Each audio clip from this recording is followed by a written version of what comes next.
ಎಲ್ಲರಿಗೂ ವೀರು ಕನ್ನಡ ಯೂಟ್ಯೂಬ್ ಚಾನೆಲ್ಗೆ ಆತ್ಮೀಯವಾದ ಸ್ವಾಗತ. ನಾನು ನಿಮ್ಮ ವೀರು ಕನ್ನಡ ಸರ್. ಇನ್ನೂ ಕೂಡ ನನ್ನ ಚಾನೆಲ್ ಅನ್ನ ಸಬ್ಸ್ಕ್ರೈಬ್ ಮಾಡ್ಕೊಂಡಿಲ್ಲ ಅಂತಂದ್ರೆ ಸಬ್ಸ್ಕ್ರೈಬ್ ಮಾಡ್ಕೊಳ್ಳಿ, ಹಾಗೇನೆ ಲೈಕ್ ಮಾಡಿ, ಶೇರ್ ಮಾಡಿ. ಏಕೆಂದ್ರೆ ಜ್ಞಾನ ಅನ್ನೋದು ನಿಂತ ನೀರಾಗಬಾರ್ದು, ನಿಮ್ಮ ಸ್ನೇಹಿತರಿಗೂ ಕೂಡ ಉಪಯೋಗ ಆಗ್ಲಿ ಅಂತ ಹೇಳ್ತಾ, ಇವತ್ತಿನ ತರಗತಿಯಲ್ಲಿ ಮೊದಲನೇ ಸೆಮಿಸ್ಟರ್ BCA ವಿದ್ಯಾರ್ಥಿಗಳಿಗಾಗಿ, ಅದರಲ್ಲೂ ಕೂಡ ಬೆಂಗಳೂರು ನಗರ ವಿವಿ ವಿದ್ಯಾರ್ಥಿಗಳಿಗಾಗಿ ಹೆಂಡತಿಯ ಕಾಗದ, KS ನರಸಿಂಹಸ್ವಾಮಿ ಅವರು ಬರೆದಿರ್ತಕ್ಕಂತಹ ಹೆಂಡತಿಯ ಕಾಗದ ಅನ್ನುವಂತಹ ಕವಿತೆಯ ಬಗ್ಗೆ ಅಥವಾ ಪದ್ಯದ ಬಗ್ಗೆ ಇವತ್ತಿನ ತರಗತಿಯಲ್ಲಿ ಚರ್ಚೆಯನ್ನ ಮಾಡ್ತಾ ಇದ್ದೀನಿ. ಆಶಯ, ಅದರ ವಿವರಣೆ, ಹಾಗೇನೆ ಪದ್ಯಗಳನ್ನ ಓದಿ ಅದರ ಭಾವಾರ್ಥಗಳನ್ನ ನಾನು ಇವತ್ತಿನ ತರಗತಿಯಲ್ಲಿ ನಿಮ್ಗೆ ನೀಡ್ತೀನಿ ಅಂತ ಹೇಳ್ತಾ, ಈಗ ಮೊದಲಿಗೆ ಹೆಂಡತಿಯ ಕಾಗದ ಅನ್ನುವಂತಹ ಕವಿತೆಯ ಆಶಯವನ್ನ ನಾವು ಗಮನಿಸ್ತಾ ಹೋಗೋಣ.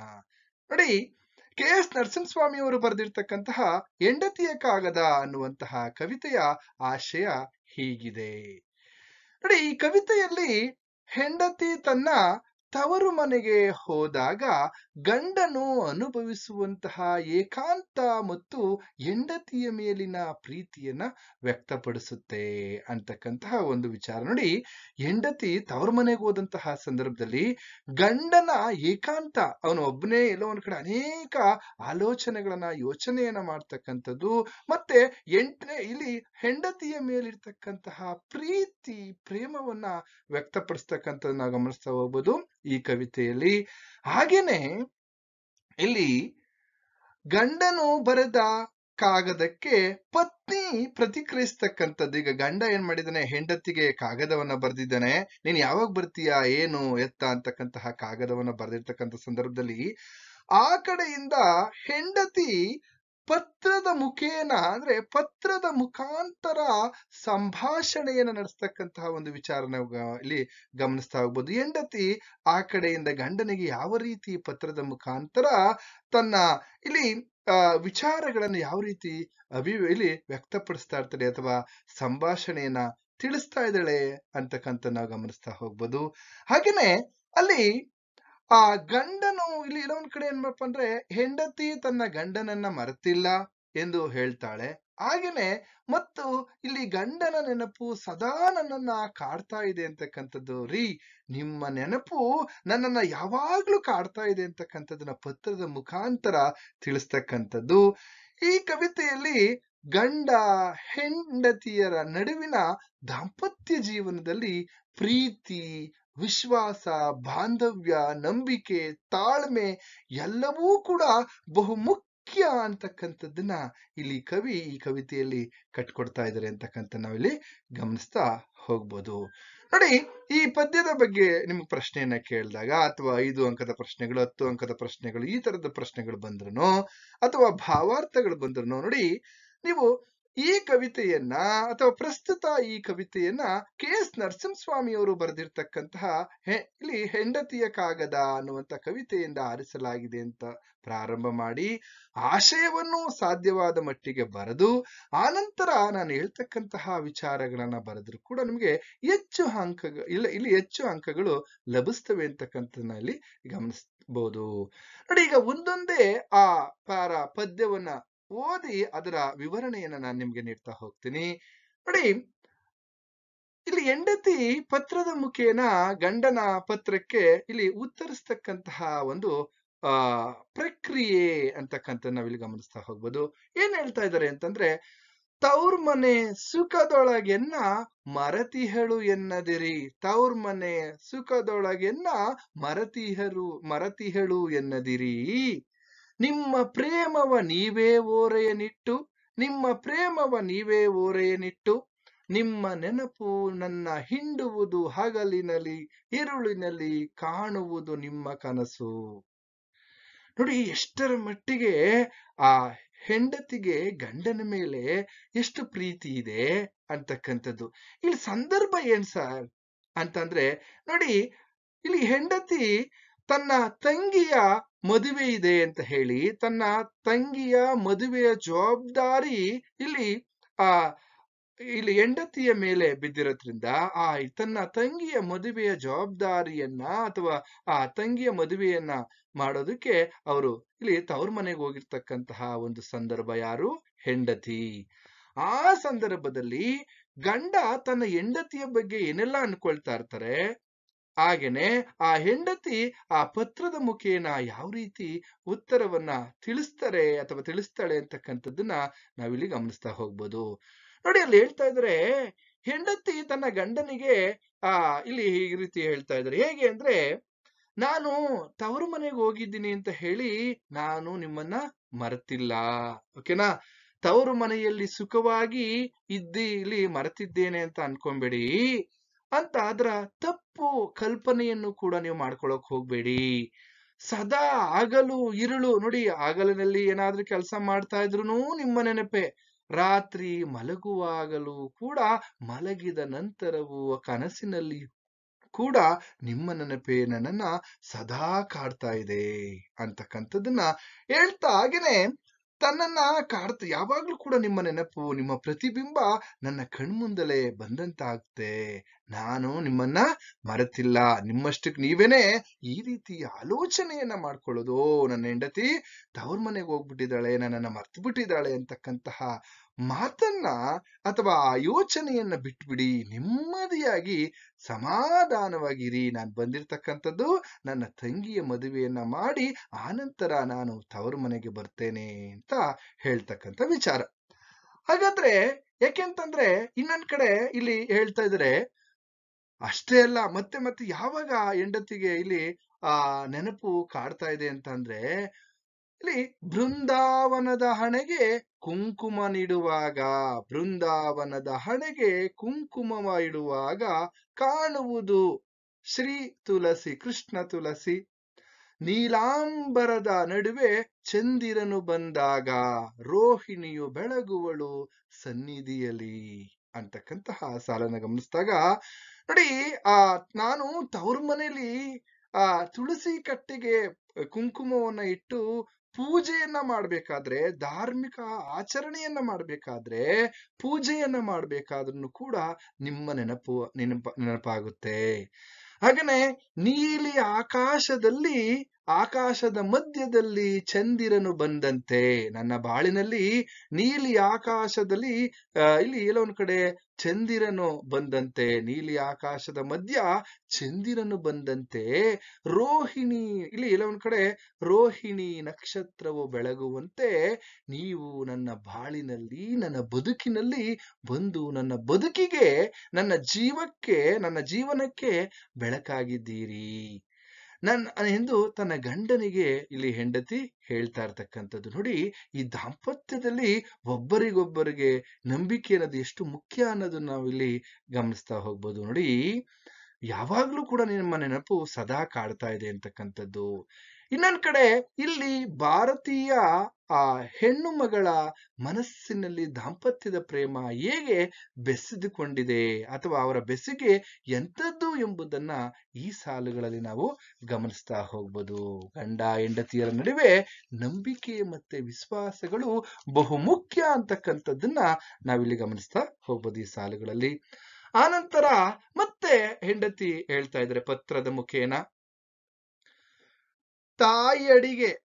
ತಾಯಡಿಗೆ ರುಚಿಯೆಂದು ನಾನಿಲ್ಲಿ ಕುಳಿತಿಲ್ಲ, ಇನ್ನು ತಂಗಿಯ ಮದುವೆ ತಿಂಗಳಿಹುದು, ತವರು ಮನೆ ಪಂಜರದೊಳಗೆ ಸೆರೆಯಾದ ಗಿಳಿಯಲ್ಲ, 5 ತಿಂಗಳ ಕಂದ ನಗುತ್ತಲಿಹುದು ಅಂತಕ್ಕಂತಹ ಸಾಲುಗಳನ್ನ ಗಮನಿಸ್ತಾ ನೋಡಿದ್ರೆ, ಅಮ್ಮ ಇಲ್ಲಿ ಬಗೆ ಬಗೆಯ ತಿಂಡಿ ತಿನಿಸುಗಳನ್ನ ಮಾಡ್ಕೊಡ್ತಾರೆ ಅಥವಾ ತನ್ನ ತಾಯಿ ರುಚಿಯಾದಂತಹ ಅಡಿಗೆಗಳನ್ನ ಅಥವಾ ತಿಂಡಿ ತಿನಿಸುಗಳನ್ನ ಮಾಡ್ಕೊಡ್ತಾರೆ.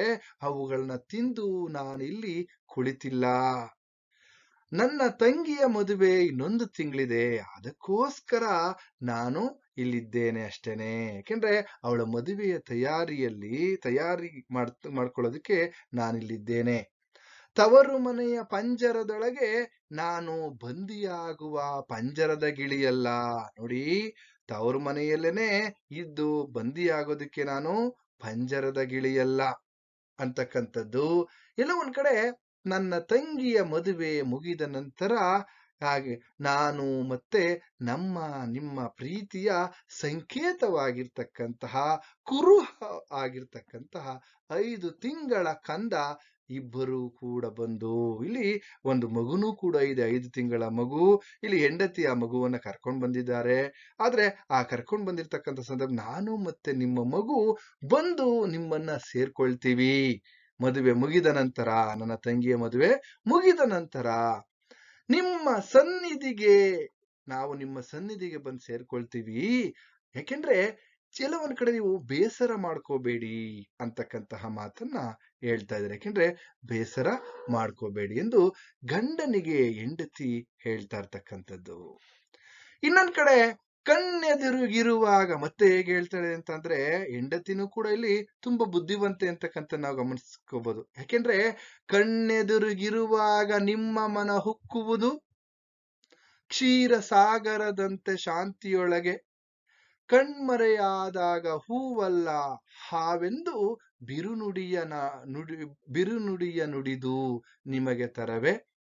ಇಲ್ಲಿ ಎಲ್ಲೋ ಒಂದ್ ಕಡೆ ಬಿರುನುಡಿಯ ನಾಡುವುದು ನಿಮಗೆ ತರವೇ ಅಂತಕ್ಕಂಥದ್ದು. ಯಾಕೆ ಈ ರೀತಿ ಹೇಳ್ತಾ ಇದ್ರಪ್ಪ ಅಂತಂದ್ರೆ, ನಾನು ನಿಮ್ಮ ಹತ್ರ ಇದ್ದಾಗ ನಿಮ್ಮ ಮನಸ್ಸು ಹಾಲಿನ ಸಮುದ್ರದಂತೆ ಸಂತೋಷವಾಗಿ ಶಾಂತಿಯಿಂದ ನೆಮ್ಮದಿಯಿಂದ ಇರುತ್ತೆ. ಆದರೆ ನಾನು ನಿಮ್ಮ ಕಣ್ಣಿಗೆ ಸ್ವಲ್ಪ ದಿನಗಳು ಮರೆಯಾಗಿದ್ದಕ್ಕೆ ಯಾಕೆ ಈ ರೀತಿ ಹಾವಿನಂತೆ ವಿಷ ಕಾರುತ್ತಿದ್ದೀರಿ? ಯಾಕೆ ಹಾವಿನಂತೆ ವಿಷ ಕಾರುವುದು ಸರಿನಾ ಅನ್ನುವಂತಹ ಮಾತನ್ನ ಇಲ್ಲಿ ಹೇಳ್ತಾ ಇದ್ದಾರೆ. ಹಾಗೇನೆ ಎಂದು ಗಂಡನಿಗೆ ಪ್ರೀತಿಯಿಂದ, ನೋಡಿ ಎಷ್ಟು ಅವ್ರಿಗೂ ಎಲ್ಲ ಒಂದ್ ಕಡೆ ಗಂಡನಿಗೂ ಕೂಡ ಬೇಜಾರಾಗ್ಬಾರ್ದು, ಪ್ರೀತಿಯಿಂದ ಪ್ರಶ್ನೆಯನ್ನ ಮಾಡ್ತಾ ಇದ್ದಾರೆ. ಇಲ್ಲಿ ಕವಿ ಇಲ್ಲಿ ಗಂಡ ಮತ್ತೆ ಹೆಂಡತಿಯರ ಮನಸ್ಥಿತಿ ಮತ್ತೆ ಪರಿಸ್ಥಿತಿಗಳನ್ನ ಈ ಸಾಲುಗಳಲ್ಲಿ ತಿಳಿಸ್ತಾ ಇದ್ದಾರೆ ಅಂತಕ್ಕಂಥ ನಾವು ಗಮನಿಸ್ತಾ ಹೋಗ್ಬೋದು. ಹಾಗೇನೆ ಮುಂದುವರೆದಂತೆ ನಾವಿಲ್ಲಿ ಗಮನಿಸೋದಾದ್ರೆ ಮತ್ತೆ ಆ ಹೆಂಡತಿನ ಇಲ್ಲಿ ಮಾತನಾಡ್ತಾ ಇರ್ತಕ್ಕಂಥದ್ದು, ಚಿತ್ರದುರ್ಗದ ರೈಲು ನಿತ್ಯವೂ ಓಡೋಡಿ ಮೈಸೂರು ಸೇರುವುದು ನಾನು ಬಲ್ಲೆ. ಚಿತ್ರದುರ್ಗದ ರೈಲು ನಿತ್ಯವೂ ಓಡೋಡಿ ಮೈಸೂರು ಸೇರುವುದು ನಾನು ಬಲ್ಲೆ. ನಾಳೆ ಮಂಗಳವಾರ ಮಾರನೆಯ ದಿನ ನವಮಿ, ಆಮೇಲೆ ನಿಲ್ಲುವೆನೆ ನಾನು ಇಲ್ಲೇ ಅನ್ನುವಂತಹ ಪ್ರಶ್ನೆ ಎಷ್ಟರ ಮಟ್ಟಿಗೆ, ಯಾಕೆ ನೀವು ಈ ರೀತಿ ಬೇಜಾರು ಮಾಡ್ಕೊಳ್ತಾ ಇದ್ದೀರಾ? ಅಸಮಾಧಾನ ಯಾಕೆ? ಬೇಕಾಗಿಲ್ಲ, ಸಮಾಧಾನದಿಂದಿರಿ ಅಂತ ಹೆಂಡತಿ ಗಂಡನಿಗೆ ಹೇಳ್ತಾ ಇದ್ದಾಳೆ. ನನ್ನ ಮನಸ್ಸು ನಿಮ್ಮನ್ನ ಯಾವಾಗ ನೋಡುತ್ತೇನೋ ಎಂದು ಪರಿತಪಿಸ್ತಾ ಇದೆ. ಆದ್ರೆ ಪ್ರತಿನಿತ್ಯ ನಾನು ನಮ್ಮ ತವರು ಮನೆಯಲ್ಲಿ ಕೆಲವು ಕೆಲಸಗಳನ್ನ ಮಾಡ್ತಾ ಇರ್ತಕ್ಕಂಥ ಸಂದರ್ಭದಲ್ಲಿ ನಾನು ಚಿತ್ರದುರ್ಗದಿಂದ ಮೈಸೂರಿಗೆ ಹೋಗುವ ರೈಲನ್ನ ದಿನನಿತ್ಯ ನೋಡ್ತಾನೆ ಇದ್ದೇನೆ. ಆದರೆ ನನಗೆ ನನ್ನ ತಂಗಿಯ ಮದುವೆಯ ಜವಾಬ್ದಾರಿ ಇದೆ. ಅದನ್ನ ಮುಗಿಸಿಕೊಂಡು ನಾಳೆ ಮಂಗಳವಾರ ಇದೆ. ಆ ಮಂಗಳವಾರ ಇಲ್ಲಿ ಮಗಳು ತವರು ಮನೆಯಿಂದ ಹೋಗುವಂತಿಲ್ಲ. ಇದು ನಂಬಿಕೆ. ಹಾಗೇನೆ ಮಾರನೇ ದಿನ ನವಮಿ, ಆ ನವಮಿಯನ್ನ ಮುಗಿಸಿಕೊಂಡು ನಾನು ಇಲ್ಲಿ ಏನಪ್ಪಾ ಅಂದ್ರೆ ಬರುತ್ತೇನೆ. ಅಲ್ಲಿಯವರೆಗೂ ಸಮಾಧಾನ ಚಿತ್ತದಿಂದಿರಿ ಅಂತ ತನ್ನ ಗಂಡನಿಗೆ ಹೆಂಡತಿ ಇಲ್ಲಿ ಎಲ್ಲ ಒಂದ್ ಕಡೆ ಹೇಳ್ತಾ ಇರ್ತಕ್ಕಂತಹ ಮಾತನ್ನ ಗಮನಿಸ್ತಾ ಹೋಗ್ಬೋದು. ಹಾಗೇನೆ ಅಷ್ಟೇ ಅಲ್ಲದೆ ಮುಂದೆ ಮಾತುಗಳನ್ನ ಹೇಳ್ತಾ ಹೋಗ್ತಾರೆ. ಸೋಬಲಕ್ಕಿಯ ನಿಟ್ಟು ಹೂ ಮುಡಿಸಿ ಕಳುಹುವರು, ಕಂದನಿಗೆ ಹೊಸ ಜರಿಯ ಲಂಗವ ನುಡಿಸಿ ತಂದೆಯವರೇ ಬಂದು ತಪ್ಪಾಯಿತೆನ್ನುವರು, ಹೆಣ್ಣ ಹೆತ್ತವರನ್ನು ದೂರಬೇಡಿ ಅನ್ನುವಂತಹ ಮಾತನ್ನ ಹೇಳ್ತಾ ಇದ್ದಾರೆ. ನೋಡಿ, ಈ ಸಾಲುಗಳಲ್ಲಿ ಭಾರತೀಯ ಸಂಸ್ಕೃತಿ, ಸಂಪ್ರದಾಯ, ಆಚರಣೆ ಇವುಗಳನ್ನ ನಾವು ಗಮನಿಸ್ತಾ ಹೋಗ್ಬೋದು. ಹಾಗೇನೆ ಆ ಹೆಂಡತಿ ಹೇಳ್ತಾ ಇದ್ದಾರೆ, ನಾನು ನನ್ನ ತವರು ಮನೆಯಿಂದ ಬರಬೇಕಾದ್ರೆ ಇಲ್ಲಿ ಹುಡಿ ತುಂಬಿ ಎಲ್ಲೋ ಒಂದ್ ಕಡೆ ಮಡಲಕ್ಕಿಯನ್ನ ಕೊಟ್ಟು ಹೂ ಮುಡಿಸಿ, ಹಾಗೆ ನನ್ನ ಕಂದನಿಗೆ ರೇಷ್ಮೆಯ ಲಂಗವನ್ನ ಹುಡಿಸಿ ಅಥವಾ ತೊಡಿಸಿ ತನ್ನ ತಂದೆಯವರು ಬಂದು ನಿಮ್ಮ ಬಳಿ ಇಲ್ಲಿ ಎಲ್ಲೋ ಒಂದ್ ಕಡೆ ಕ್ಷಮೆಯನ್ನ ಕೇಳ್ತಾರೆ. ಏನಂತ? ಇಷ್ಟು ದಿನ ನನ್ನ ಮಗಳನ್ನ ತವರಿನಲ್ಲಿ ಇರಿಸಿಕೊಂಡಿದ್ದಕ್ಕೆ ತಪ್ಪಾಯಿತೆಂದು ಕ್ಷಮೆಯನ್ನ ಯಾಚಿಸ್ತಾರೆ. ಹಾಗೇನೆ ಎಲ್ಲೋ ಒಂದ್ ಕಡೆ ನನ್ನ ಎತ್ತವರನ್ನ ದೂರಬೇಡಿ, ನನ್ನ ಎತ್ತವರನ್ನ ನೀವು ನಿಷ್ಠೂರದಿಂದ ನೋಡ್ಬೇಡಿ, ಅವರ ಮೇಲೆ ತಪ್ಪು ಆಪಾದನೆಗಳನ್ನ ಹೊರಿಸ್ಬೇಡಿ, ದೂರಬೇಡಿ. ಯಾಕೆಂತಂದ್ರೆ ಹೆಣ್ಣು ಕೊಟ್ಟ ಮಾವ ಕಣ್ಣು ಕೊಟ್ಟ ದೇವರಿದ್ದಂತೆ ಅಂತಕ್ಕಂತಹ ಮಾತನ್ನ ಹೇಳ್ತಾ ತಾಳ್ಮೆಯಿಂದ ಇರಿ ಎಂದು ತನ್ನ ಗಂಡನಿಗೆ ಹೆಂಡತಿ ಹೇಳ್ತಾ ಇರ್ತಕ್ಕಂಥದ್ದು. ಹಾಗೇನೆ ಇಲ್ಲಿ ಗಮನಿಸ್ಬೇಕಾಗಿರ್ತಕ್ಕಂಥದ್ದು ಏನಪ್ಪಾ ಅಂದ್ರೆ ಸಂಸಾರ ಜೀವನದ ಜವಾಬ್ದಾರಿಯನ್ನ ತಿಳಿಸ್ತಾ ಇದೆ. ಇಲ್ಲಿ ಸಂಸಾರದಲ್ಲಿ ಎಷ್ಟು ಜವಾಬ್ದಾರಿಗಳಿವೆ ಅಂತಕ್ಕಂಥದ್ದು ನಾವು ಗಮನಿಸ್ತಾ ಇದೀವಿ. ಹಾಗೇನೆ ಮತ್ತೆ ಮುಂದುವರೆದಂತೆ ಹೆಂಡತಿ ಮಾತನಾಡ್ತಾ ಇರ್ತಕ್ಕಂಥದ್ದು ಪತ್ರದ ಮೂಲಕ ಏನು ಕಾಗದ ಅಂತಕ್ಕಂಥದ್ದು ಪತ್ರ. ಇಲ್ಲಿ ಮರೆತಿಹೆಳು ಎನ್ನದಿರಿ ಕಣ್ಮರೆಯ ತೋಟದಲ್ಲಿ, ಮರೆತಿಹೆಳು ಎನ್ನದಿರಿ ಕಣ್ಮರೆಯ ತೋಟದಲ್ಲಿ, ಅಚ್ಚ ಮಲ್ಲಿಗೆ ಹರಡು ಬಿರಿಯುತಿಹುದು ಬಂದು ಬಿಡುವೆನು ಬೇಗ, ಮುನಿಯದಿರಿ ಕೊರಗದಿರಿ ಚುಚ್ಚದಿರಿ ಮೊನೆಯಾದ ಮಾತನೆಸೆದು ಅಂತಕ್ಕಂತಹ ಕೊನೆ ಪಾರದಲ್ಲಿ ಅವ್ರು ಹೇಳ್ತಾ ಇದಾರೆ. ಮತ್ತೆ ಇಲ್ಲಿ ಹೆಣ್ಣು ಮಗಳು ಮಾತನಾಡ್ತಾ ಇದ್ದಾಳೆ ತನ್ನ ಗಂಡನಿಗೆ. ಇಲ್ಲಿ ಹೇಳ್ತಾ ಇರ್ತಕ್ಕಂಥದ್ದು, ಮರೆತಿಹೆಳು ಎಂದು ಚಿಂತೆ ಮಾಡಬೇಡಿ, ಕೋಪದ ಕೈಗೆ ತಮ್ಮ ಬುದ್ಧಿಯನ್ನ ಕೊಡಬೇಡಿ, ನಾನು ಇಷ್ಟು ದಿನವಾದರೂ ಅಥವಾ ಇಲ್ಲಿ ಬಂದಿಲ್ಲವೆಂದು ಕೊರಗಬೇಡಿ, ನನ್ನನ್ನ ಚುಚ್ಚು ಮಾತುಗಳಿಂದ ನಿಂದಿಸ್ಬೇಡಿ ನೀವು ಅಂತಕ್ಕಂಥದ್ದು. ನಾನು ಬರುತ್ತೇನೆ ಎಂದು ಹೇಳುತ್ತಾ ಇಲ್ಲಿ ದೂರದಲ್ಲಿ ಈ ಸಾಲುಗಳಲ್ಲಿ ಯಾವ ವಿಚಾರ ವ್ಯಕ್ತವಾಗ್ತಾ ಇದೆ ಅಂದ್ರೆ, ದೂರದಲ್ಲಿದ್ದರೂ ಕೂಡ ಇಲ್ಲ ಒಂದ್ ಕಡೆ ಗಂಡ ಹೆಂಡತಿ ಇಬ್ಬರು ಕೂಡ ದೂರದಲ್ಲಿದ್ದಾರೆ.